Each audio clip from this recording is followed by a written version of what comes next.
Oi, estamos aqui para mais um Pode Contar, o segundo podcast aí nosso, nessa legião de podcasts que vão vir por aí.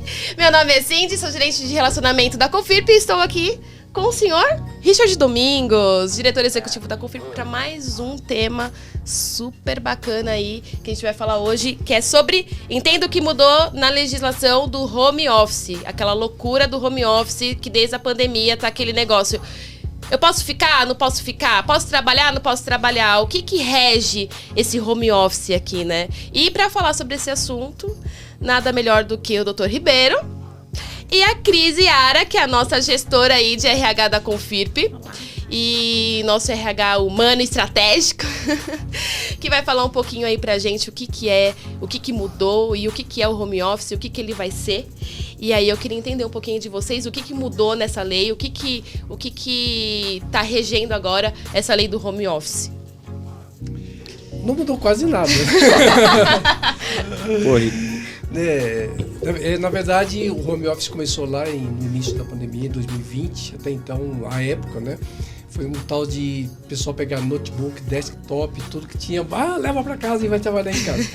E sem um mínimo de estrutura, sem um mínimo de base e de infraestrutura, principalmente. E a partir daí o pessoal começou a pensar, nós tivemos agora, recentemente, a homologação de uma lei que tentou regulamentar, mas muito fria, não trouxe, não esclareceu os principais pontos que eu acho que deveriam realmente vir à tona e trazer. Existem outros projetos de lei em trâmite pelo Congresso que provavelmente vai vir trazer uma pegada maior, mas em linhas gerais não mudou muita coisa em relação àquilo que vinha acontecendo, que as empresas já vinham praticando até então. Mas assim, essa lei que foi publicada agora, que foi a medida provisória, que foi convertida em lei... 11.108, que depois foi 14.000 em março, assim, né? O que ela trouxe no arcabouço dela ali dentro do que ela trouxe de novidade? Porque se é uma medida provisória, é que ela mudou alguma coisa, né? Ou ela vem ratificar alguma coisa que já estava em andamento. Ela basicamente regulamentou a atividade, ela passa, por exemplo, permite o trabalho em home office para o estagiário e para o aprendiz, coisa que antigamente não era permitido, e ela diz que o trabalho por tarefa, né, ou por demanda, que ele não é suscetível ao controle. E quando você controle de jornada, de jornada. E quando você tem uma jornada, uma atividade normal, que aí é suscetível de controle. Então isso traz um problema muito sério para as empresas, porque a grande maioria dos profissionais, exceção evidentemente em algumas áreas específicas, esses caras trabalham ali uma jornada diária. Então a empresa tem que ter uma cautela muito grande na gestão do horário dessas pessoas. E como que seria nessa questão de trabalho por jornada ou trabalho por demanda? Por exemplo, a demanda é assim, eu tenho esse projeto, eu preciso que você me entregue essas 50 ligações durante o dia. E aí eu não controlo, você só tem que me entregar, eu determino um horário lá para você me entregar e acabou. Se eu entreguei, beleza. Se eu não entreguei... Sim, você vai... Eu vou ter não vou receber, né? Por esse dia de trabalho no home.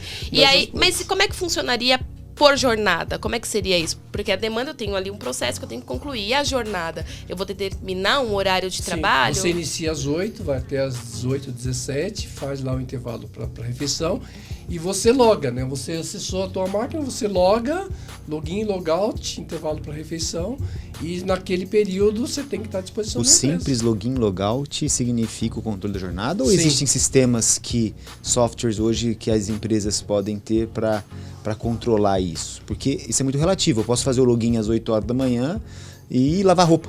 Estou em casa, limpa a casa. Sim, existe. Hoje as empresas têm como controlar, até porque você tem uma rotina diária de trabalho, e se no final do dia você simplesmente está logado, mas você não entregou aquela demanda de atividades diárias, claramente vai ficar que você não... Tá, mas aí eu sou contratado por jornada, né? Então, e não por tarefa. Né? Então, vamos lá, como que fica isso, Ribeiro? Então, a empresa que já tem o home office. Estou falando do home office permanente, que eu acho que é mais fácil a gente falar do que o híbrido, né? O híbrido já é uma coisa que acho que é uma evolução que teve da pandemia, justamente porque todo mundo pensou que na pandemia que todo mundo ia trabalhar em casa o resto da vida. né? E viu que isso... que não é bem assim. Depois eu vou abordar esse assunto com a Cris na parte de recursos humanos, que ela vai poder falar um pouco mais pra gente. Mas a empresa que está implantando o home office, ou ela já está trabalhando no home office, por jornada, quais são as recomendações? Ela tem que ter algum controle de jornada, o simples login, logout do sistema dela, porque aí eu não estou controlando por tarefa, né? E sim por horário. Sim. Quais são as preocupações que essa empresa tem que ter, essa área de recursos humanos tem que ter com esses colaboradores que estão trabalhando em casa? Você quer falar? Olha, basicamente, Richard, a preocupação é o controle, o acesso e a entrega do profissional. Eu acho que você tem aí, por isso que eu perguntei se a Cris quer falar, porque eu acho que entra muito na parte dela, em relação a orientar o funcionário em relação às tarefas. O cara tem que entender o seguinte: a partir do momento que ele inicia a jornada, a partir do momento que ele inicia a jornada e que ele termina a jornada, ele tem que se concentrar, muito naquilo que ele está fazendo e naquilo que ele vai fazer e efetivamente ter a entrega, tá? Porque a preocupação que havia no início é exatamente, o cara vai ficar em casa e não vai fazer nada. Ficou muito claro que o profissional que está em home office, a entrega dele é muito maior do que aquela de, muitas vezes, quando ele está na empresa. Agora, tem que ter a cultura, porque se o profissional for disperso e não tiver aquela concentração necessária, dificilmente vai dar certo. Esquece. Tem algumas empresas de telemarketing que hoje, né, o pessoal tem trabalhado no telemarketing no home office, mas eles são controlados por vídeo. Não sei se já chegaram a ver essa questão.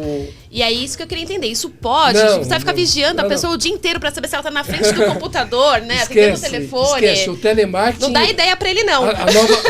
A nova lei diz que o profissional de telemarketing não se enquadra no trabalho de home office. Então, hoje, quem trabalha com telemarketing hoje não é home office. Pode não mais não é considerado home office. Não é. Vai muito do investimento das empresas também, desculpa cortar o doutor, em referente a essa questão do controle, né? Porque tem empresas que simplesmente não é simples a empresa virar o home office, ela tem que fazer todo o investimento tecnológico. Por exemplo, nós na Confip, nós temos lá, o colaborador, ele bate o ponto dele na máquina, então a gente tem todo esse controle. Além do controle das atividades que ele tem que entregar, a gente tem o controle e a gente também orienta para que ele faça as pausas, para que ele inicie o trabalho. A gente tem, enfim, vários controles. Então é importante também a empresa investir nessa parte tecnológica de controles, né? Ô, Cris. É a desconexão, o que a Cris está falando. É porque muitas vezes você, quando inicia uma jornada, se você está em home, você vai naquele embalo. Eu já tive casos, eu acho que esse exemplo é um exemplo legal para trazer aqui, de uma profissional, de uma colaboradora, que ela disparava insistentemente e-mails 8 horas, 8h30 da noite. E o pessoal começou a ficar preocupado com aquilo. Falar: Ribeiro, como é que eu faço? Porque eu tenho um funcionário aqui, ela dá 8h30. Aí nós mandamos uma correspondência para ela dizendo que ela estava trabalhando, mas que ela procurasse, após a jornada normal de trabalho, se desconectar e dedicar o tempo para a família, para lazer e tudo mais. Porque, primeiro, você nunca sabe qual é a intenção também de quem está do outro lado, né? E segundo, que é absolutamente necessário essa desconexão e a pessoa ter um tempo ali para tocar os assuntos pessoais. Falando de investimento, vou perguntar para a Cris aqui, que está na cabeça da área de recursos humanos e vive na prática esse dia a dia. Assim, nós falamos aqui de conexão, controle de jornada, mas o que mais que a empresa tem que se precaver nessa questão do home office para o empregado, para o trabalhador? Ela somente ter um computador? O que a empresa tem que tomar de cuidado, né? Eu acho que assim, as empresas elas têm que ter muita sensibilidade com o colaborador, falando que a gente está lidando com pessoas que têm sentimento. Eu acho que, inicialmente, a empresa ela tem que se preocupar. Se o colaborador do qual ele vai ser desprendido para o home office, ele tem um perfil de trabalho home office. Porque não é simplesmente você deixar o colaborador em casa. Então, a gente tem uma preocupação geral, desde a questão da estrutura do colaborador, a questão da maturidade de trabalho dentro de casa, né? Indicar ele numa questão de rotina, porque como você está dentro de casa, tem a sua rotina doméstica, tem a sua rotina de trabalho. E se mistura, né? Muitas vezes. Então, a gente tem um papel muito, assim, muito além do que simplesmente colocar o colaborador para home office, né? Então, é um papel de identificar o perfil, identificar se ele tem essa maturidade, se ele quer, se ele se sente confortável, da gente estar muito próximo dele. Então, não é simplesmente você deixar ele lá, né? A gente tem que se preocupar também com a parte ergonômica, de como ele está trabalhando, né? Porque a gente diz muito que colaborador, quando está feliz, né, é uma qualidade muito boa de vida dele trabalhar em casa. Ele produz mais e a empresa também fica muito feliz com isso. Então, a gente tem muitas responsabilidades, desde o treinamento também, do qual ele tem que trabalhar home office, né, do acompanhamento. A gente lá na Confip, por exemplo, a gente encaminha a questão do endomarketing, ela é muito importante para você direcionar parte ergonômica, se você está sentado direito na cadeira, né, para você fazer uma ginástica laboral em casa, né? Que é super importante. Às vezes você ter os seus momentos de pausa. Então não é simplesmente você delegar atividades e pronto. A gente tem que ter muita sensibilidade. Perdão, pode falar. Posso? Pode, lógico. Não, mas por exemplo, eu sou uma pessoa que eu sou muito agitada. E pra mim, foco é uma coisa muito complicada. Jura? Sério, ninguém nem deu. Ninguém ninguém percebeu isso. Jesus. E, por exemplo, de verdade, eu não funciono num home office se eu ficasse todos os dias no home office, assim. Pra mim, não funciona. Eu tô falando porque eu tenho um problema de concentração seríssimo. Mas o híbrido, eu acho que já funcionaria. E como é que hoje tá essa questão do híbrido, né? Como é que a empresa trabalha com o híbrido entre a pessoa... Se tem alguma coisa que já está regendo essa questão do híbrido, da pessoa ir, não ir, se tem que avisar antes, se não tem. Como que a empresa também está lidando com essa questão do híbrido, né? Porque aí entra tanto a sua parte de questão da saúde dessa pessoa nesses 2 ou 3 dias que ela fica em casa, como também se isso pode gerar também algum risco aí em questões judiciais, né, no caso.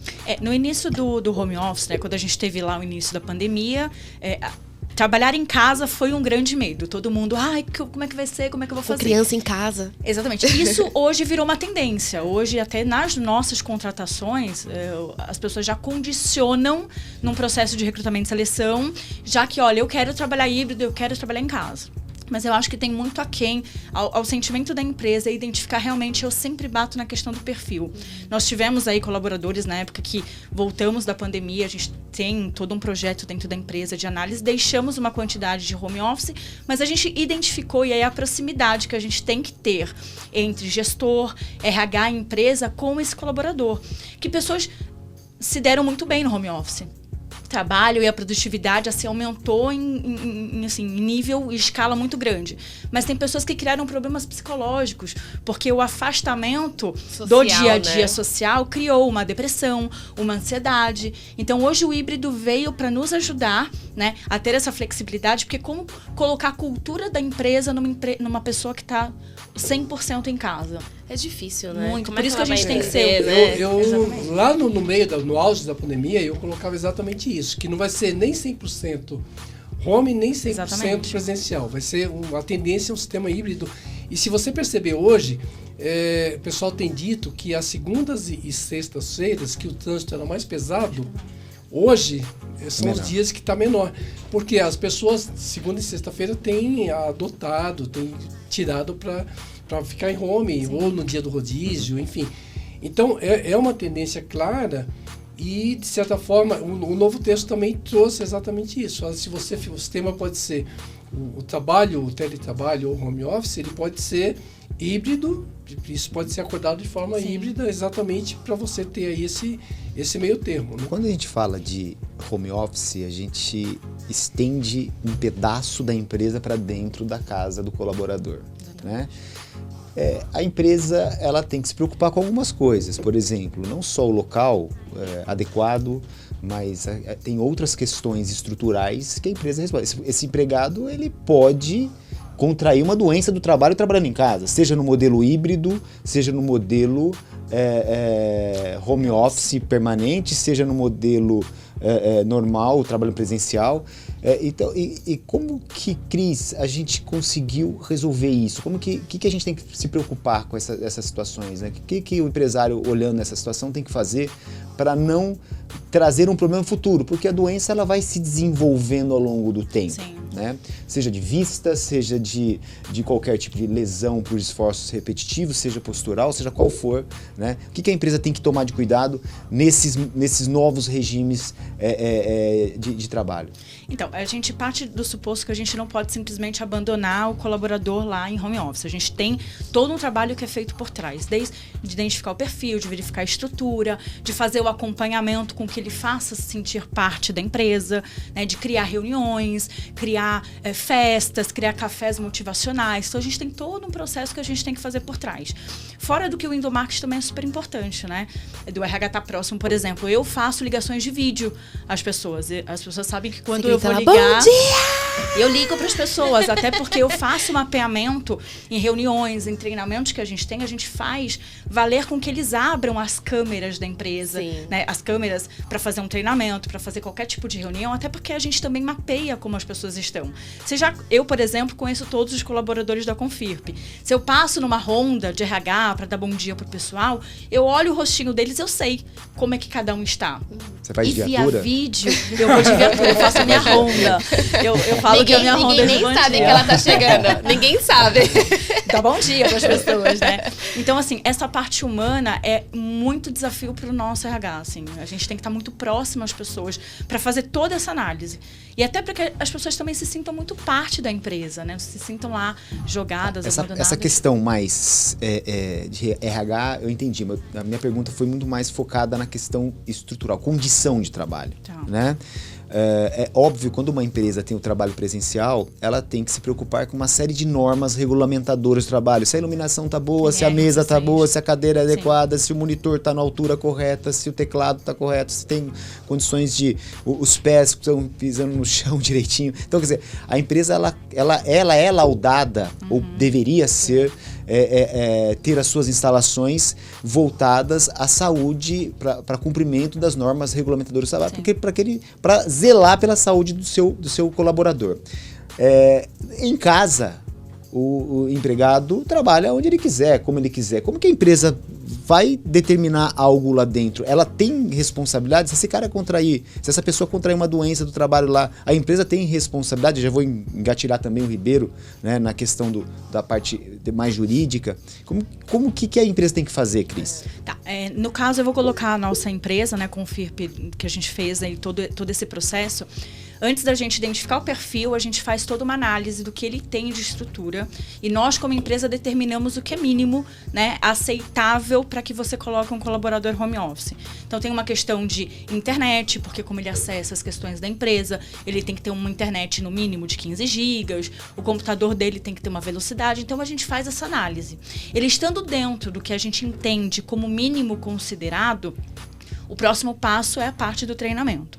Então, eu acho que a empresa, sim, ela precisa se preocupar com essa questão da estrutura, de não simplesmente, só tem o perfil, mas e depois? Vai colocar o colaborador para trabalhar em casa, ele não vai conseguir produzir, porque às vezes uma internet cai. Então, lá na Confirp a gente faz análise de perfil, segundo passo é toda a análise de estrutura. Está 100%, ele vai para home office, tem todos os direitos do home office, a gente faz um treinamento via online, aonde a gente explica como é que ele funciona, a parte de ergonomia, NR16, né, o que ele pode fazer, questão de pescoço, para não dar bursite, tendinite, tem todo um processo a se fazer.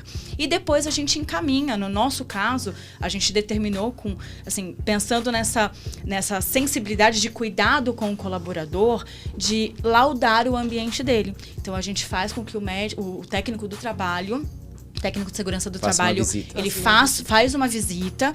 Antes de fazer a visita, eu, como RH, a equipe do RH, ela faz a análise se está tudo 100%. Estando 100%, o técnico vai lá, tira as fotos, verifica a questão, né, de iluminação, tudo direitinho, lauda, e isso também resguarda a empresa e resguarda o colaborador também, porque é uma preocupação que a gente tem que ter. Que legal, né? Cris. Mas, por exemplo, a pessoa por mais que você tenha tido todo esse trabalho, mas eu tô com preguiça hoje, vou pegar meu notebook e vou trabalhar da cama, um exemplo. E aí isso acaba gerando algum outro dano para ele, enfim. de postura, algum problema na coluna, enfim, que dê algum acidente de trabalho ou alguma doença relacionada ao trabalho. Só que esse cara não tá trabalhando no local que você determinou, que você tirou a foto, que você laudou, que você fez tudo. Só que o cara tá trabalhando na mesa da cozinha, do Você sofá, tinha que vendo complicar, Netflix. né, Cindy? Tava tão lógico. bem. A Cris Por falou que do não? áudio. Por que não? Vamos complicar o que tá fácil. Então, né? E aí? Na como é que vai verdade, eu acho que funcionar assim, é também? muito importante a gente como o ser humano, ele é uma caixinha de surpresas, né? Muitas vezes a gente fala, a gente orienta, mas as pessoas fazem da forma que acham melhor. Eu acho que o mais importante é a empresa se resguardar de que ela está fazendo a parte dela, né, doutor? Você tem que primeiro documentar isso, tá? Tudo isso você fez, Sim. você passa a orientação específica para o profissional e ele vai assinar aquilo, se dizendo que se obriga a observar, etc. Só que, gente, aí não tem jeito. Direito do trabalho, na hora que o cara, respondendo, não vou fugir da tua pergunta, tá? Não vou fugir. Obrigada, doutor Oliveira. O cara vai, ele fala, olha, eu estou com uma lesão na coluna lombar em função da atividade profissional.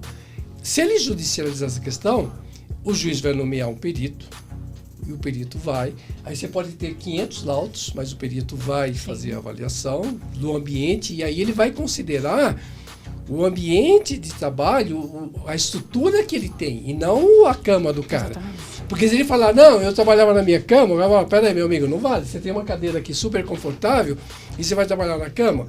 Então ele nem louco de falar isso. Né? E aí, a partir da estrutura que você tiver, o perito vai dizer o seguinte, não tem nexo causal a dor lombar com o ambiente, com a cadeira que você trabalhava ou com a altura da mesa. Então é importante isso, porque se ele efetivamente deixar de cumprir aquelas regras, for trabalhar no sofá, for trabalhar deitado no sofá, deitado na cama, bota lá o travesseiro, quem nunca, né? Foi no Netflix, termina a série. Por isso que é importante. Então, você registra isso, você documenta, você cria um checklist da rotina que ele tem que observar e, de certa forma, pelo menos tecnicamente, você está protegido. Exatamente. Por isso que é importante também a empresa criar esses momentos virtuais, porque é uma forma de você também estar olhando ali se eles estão fazendo o que é correto, né? E o nosso papel não é simplesmente abandonar, é acompanhar, né? A gente faz todo esse processo dentro da nossa empresa, porque a gente valoriza muito essa questão humana, né? Do bem-estar do colaborador, que eu acho que isso é muito importante. As empresas, elas devem virar essa chave de que a gente deixou de ser uma parte só operacional, né?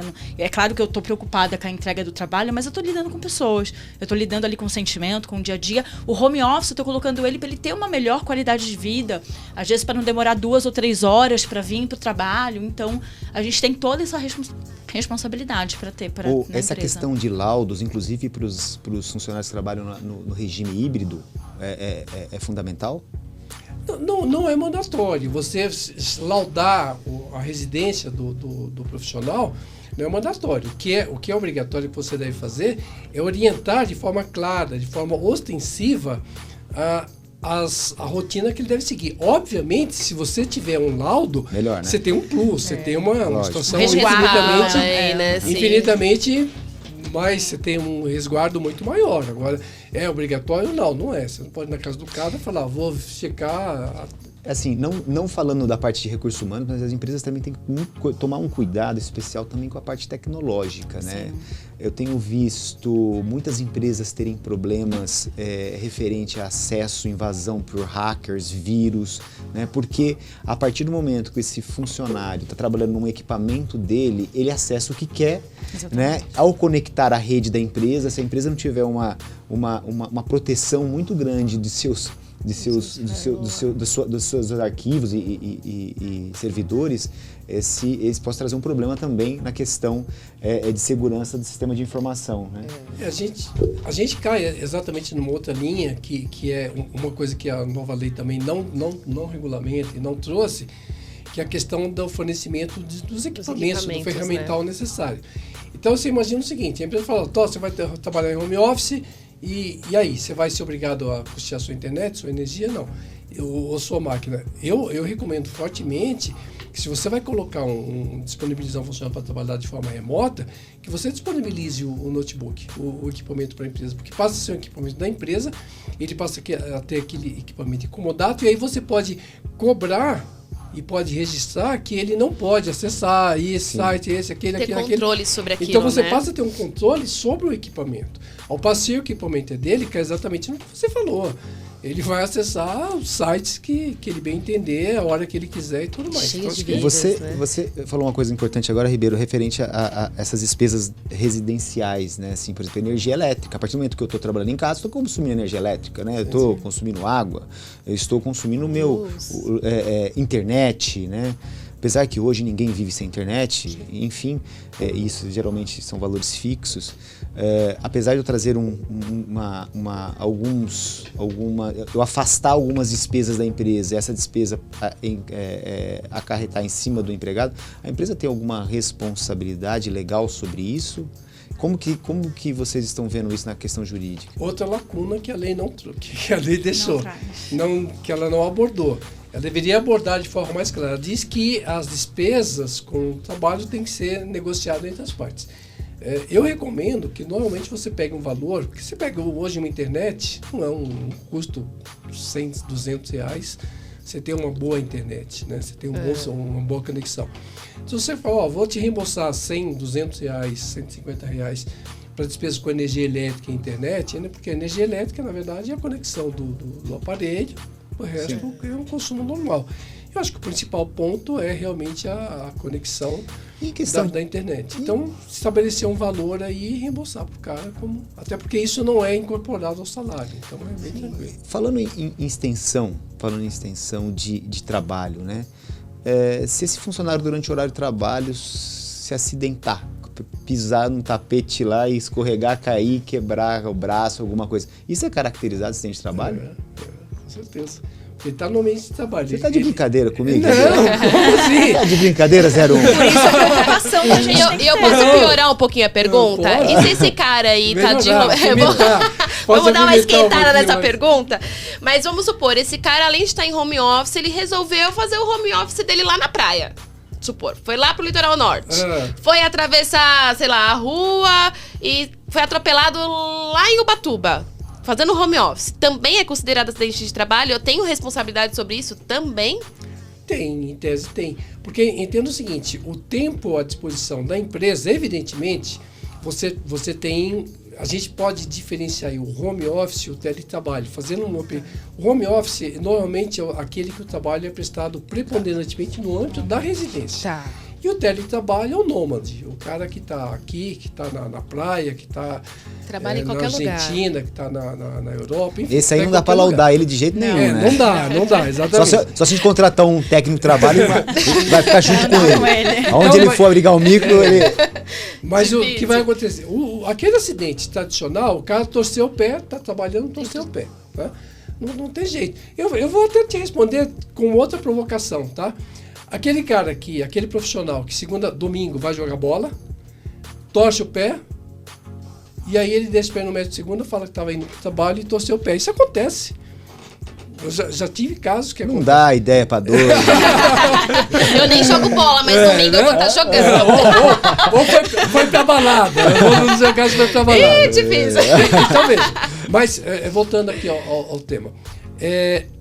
Vai caracterizar, sim, o acidente, evidentemente, se o cara está no litoral. Primeiro que você não vai ter como documentar e como comprovar que ele estava atravessando a rua para ir para a praia. Ele vai falar, eu estava em casa, não, que isso Fui almoçar e sofri acidente. Foi almoçar e sofrer acidente. Então, isso vai caracterizar o acidente. O acidente de trabalho, esse acidente de trajeto, principalmente, é uma situação que existe, é muito sério, claro, é um azar tremendo, mas que se provocar, e é importante que diga o seguinte, o acidente de trabalho, o que caracteriza o acidente de trabalho é o afastamento por período superior a 15 dias, tá? Então, torceu o pé e tal, vai ficar lá uma semana, 10 dias em casa. Caiu no tapete, escorregou, quebrou o braço. Quebrou o braço. Aí não tem jeito. Aí vai Por isso que é caracterizar o importante acidente o de laudo, trabalho. né? para você se resguardar. Porque quando o técnico vai na residência, ele não olha só a sua estrutura ergonômica, ele vai olhar também questão de iluminação, tapete. Mas é normal, mas você tirar o tapete da sala. Quer dizer, não, eu acho que são orientações, né? Sim, mas exato. Uma coisa, é mais ou menos numa casa onde tem um idoso, você não deixar tapete. Sim. E aí faz sentido. Agora, numa relação normal, etc e tal, você não tem como interferir na decoração da casa da pessoa, né? Já é pessoal isso, já né? é extremamente pessoal. Mas hoje também as empresas, isso principalmente na área de desenvolvimento eu tenho visto muito, hoje as empresas estrangeiras lá de fora, Portugal, Estados Unidos, têm contratado as pessoas de outros países, principalmente aqui do Brasil, para prestar serviço para empresas lá de fora, com o CNPJ lá de fora. Como é que funciona isso nas questões de home office, legislação brasileira, acidente, enfim, como é que vai funcionar essa... Deixa eu só complementar, assim, essa é uma dúvida minha também, vale a legislação aqui no Brasil, para esse cara que está trabalhando lá fora, ou vale a legislação lá de fora? Como que funciona isso? Se ele é contratado por uma empresa estrangeira e diz que ele vai prestar serviço lá, vale a lei, porque a empresa não tem vínculo no Brasil, não tem raiz no Brasil, tá? Agora, se ele é contratado aqui para trabalhar para uma empresa, ele é contratado aqui, mas ele vai prestar serviço para uma empresa da Ásia, tá? Então vale a norma brasileira, salvo o disposto em contrato. Então você pode, porque existe uma lei que regulamenta especificamente, né? Exatamente, os profissionais são expatriados por um determinado período. Agora, nesse caso específico, a legislação diz que, na hipótese de contratação, que vale a legislação brasileira, salvo se diversamente previsto em contrato. Eu vou apimentar essa pergunta. Vamos lá. Tem muita gente, principalmente na área de desenvolvimento e tecnologia, tem muitas empresas hoje, eu vi uma matéria, inclusive acho que saiu na própria Gestão em Foco, parece que o número de programadores faltantes no planeta chega a 15 milhões de programadores, desenvolvedores de sistema. Então, isso está fazendo com que um fenômeno que outros países estão vindo contratar mão de obra no Brasil, né? Então, programadores do Brasil estão prestando serviço para a Inglaterra, para os Estados Unidos, né? Assim como acontecia já na Índia, né? O brasileiro contratando serviço de fábricas de software na Índia, né? Nesse caso, Ribeiro, que o trabalhador está no Brasil, ele é contratado por uma empresa no exterior. Segue as regras aqui do Brasil ou segue as regras onde a empresa está sediada? Se ficar estabelecido que ele vai trabalhar no Brasil, coisa que eu acho pouco provável, vai seguir a regra do Brasil. Não, ele vai estar aqui, ele mora aqui. Não, eu sei, mas aí que tá. A empresa pode dizer que ele vai, o CNPJ dela é de lá. Então, em tese, ela não tem vínculo nenhum aqui. Se ela tiver uma filial aqui, ela pode responder. Agora, você não pode penalizar uma empresa que não tem vínculo, que não tem raiz nenhuma no Brasil, nem sede no Brasil. Como é que você vai? Mas como que fica a questão da legislação brasileira que protege o trabalhador brasileiro? Assim, se o cara está trabalhando aqui no Brasil, prestando serviço no Brasil, está na casa dele, prestando serviço para uma empresa no exterior, imagina, uma empresa na Inglaterra, foi contratado um programador, né? O cara vai receber em euro. Ele não tá nem aí, vai estar legislação brasileira. Ele tá fugindo. Ele tá fugindo, sabe do que ele tá fugindo? Da Receita Federal, depois do imposto de renda dele. Você sabe por quê? Então, precisa, eu ia chegar exatamente aí. Precisa verificar como é que ele vai declarar a renda dele, como é que ele vai declarar o trabalho dele, e acima de tudo, cai naquilo que eu falei, que eu sempre bato na tecla, que é o trabalhador hipossuficiente e o trabalhador hipersuficiente. Esse profissional, ele tem uma exata noção daquilo que ele contrata, de que ele trabalhar para uma empresa fora do Brasil, que ele vai ganhar um valor infinitamente superior, dificilmente ele vai trabalhar sob um regime de CLT, ele vai trabalhar como um prestador de serviços, né, como um profissional prestador de serviços para aquela empresa. E até porque nesse modelo específico, a empresa não tem como controlar, ele vai trabalhar por demanda, ele vai ter um projeto. Olha, eu quero aqui que você desenvolva esse projeto, tá? E você tem até o dia 30 de setembro para me entregar. Beleza, então você vai entregar, dificilmente ele vai conseguir provar um vínculo de emprego para trazer. Então aí nós temos duas formas, né? Uma empresa brasileira que contrata um estrangeiro para trabalhar via home office, né? Esse estrangeiro, ele segue as regras da legislação brasileira ou não? O estrangeiro não. Não. Se esse cara, se ele... Vou te dar um exemplo. Você contrata um profissional no Chile para trabalhar no Chile. Sim. O domicílio dele é do Chile. Tá, independente de onde eu estou. Independente de onde você está. Então não tem como ele seguir. Se você quiser registrar, se ele tiver vínculo com o país, com um brasileiro que estiver radicalizado lá, ok, pode até fazer sentido. Mas é muito complexo Sim. isso. Não, Você também, não consegue... Também não são casos Você não consegue individualizar isso. Vai depender muito de caso a caso. Eu costumo dizer o seguinte, em direito, tudo pode. É causa-consequência, causa-efeito. Então você tem que avaliar os riscos, mensurar os riscos, identificar o perfil do profissional e procurar documentar aquilo, registrar aquilo num contrato de forma muito clara e muito transparente para que fique muito claro os direitos e as obrigações de cada um. Esse é o essencial.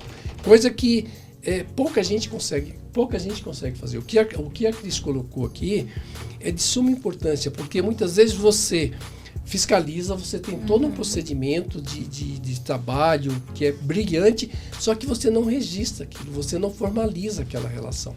Tá? É como aquele funcionário, pegando aquele funcionário que ordinariamente, não no sentido pejorativo, mas ele chega atrasado todos os dias.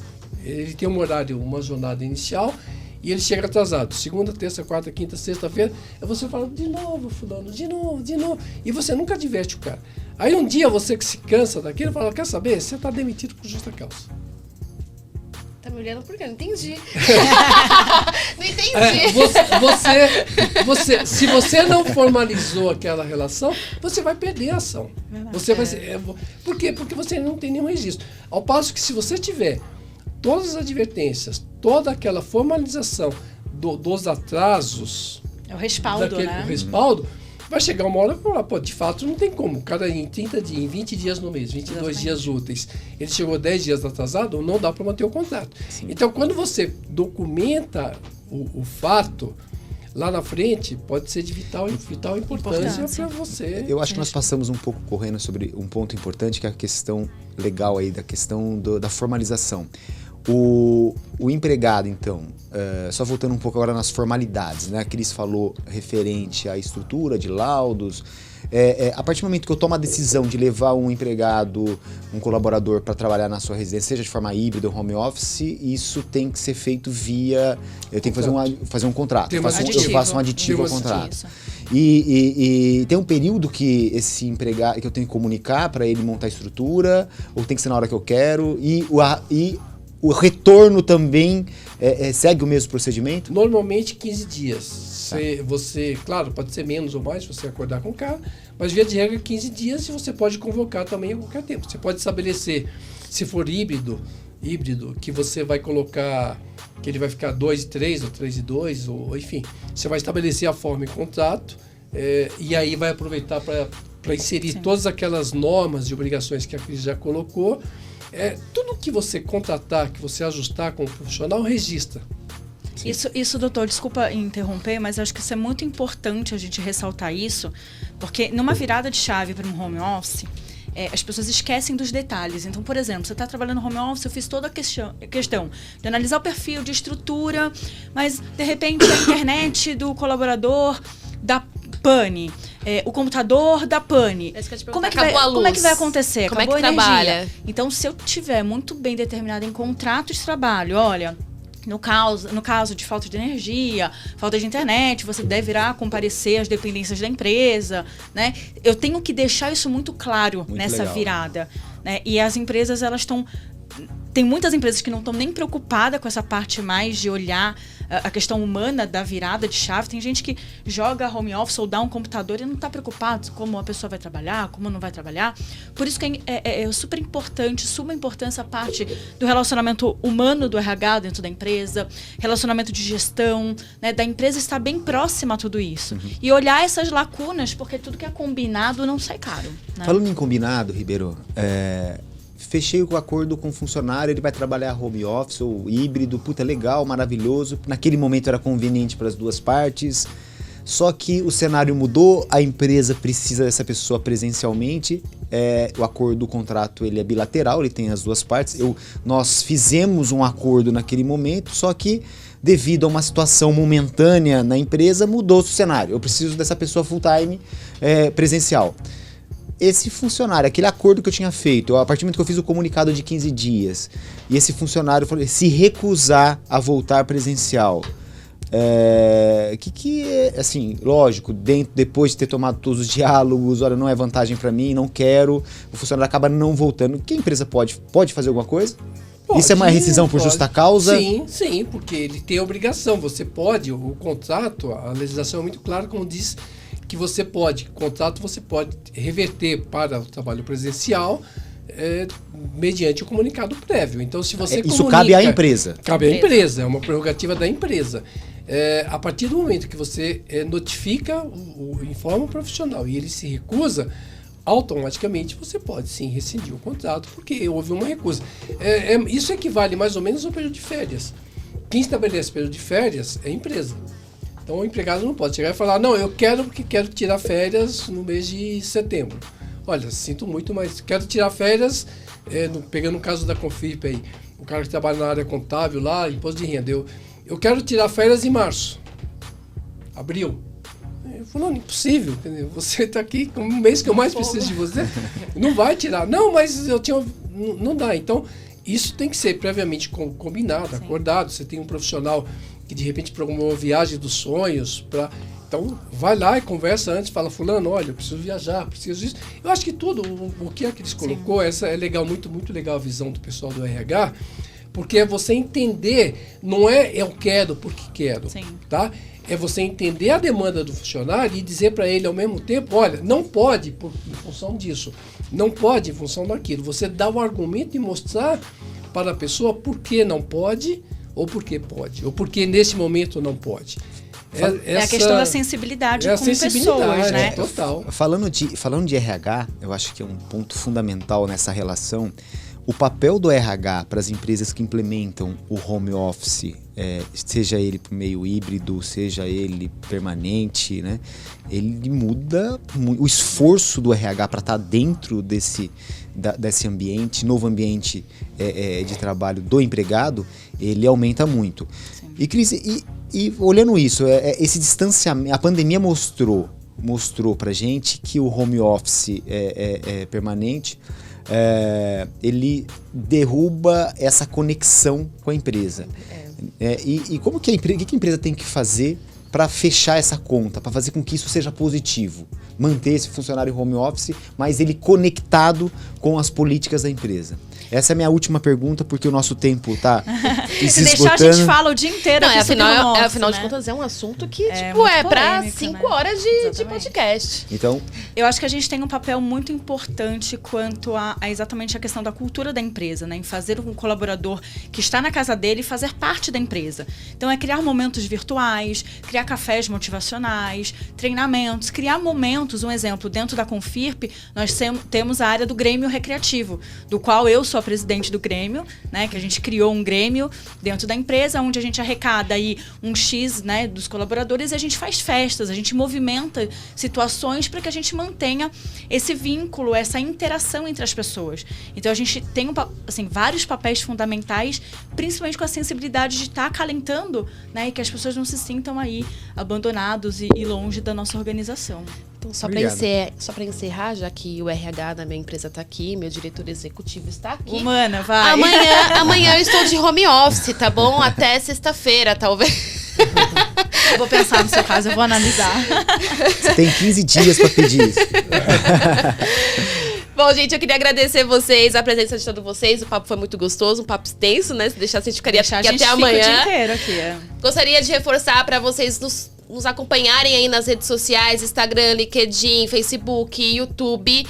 E porque lá a gente vai estar falando sobre os próximos assuntos do podcast, os próximos eventos da Confirp. Então, não deixe de nos seguir. E obrigada a todos por participar aí do nosso Pode Contar, viu? Um abraço, até a próxima. Até a próxima.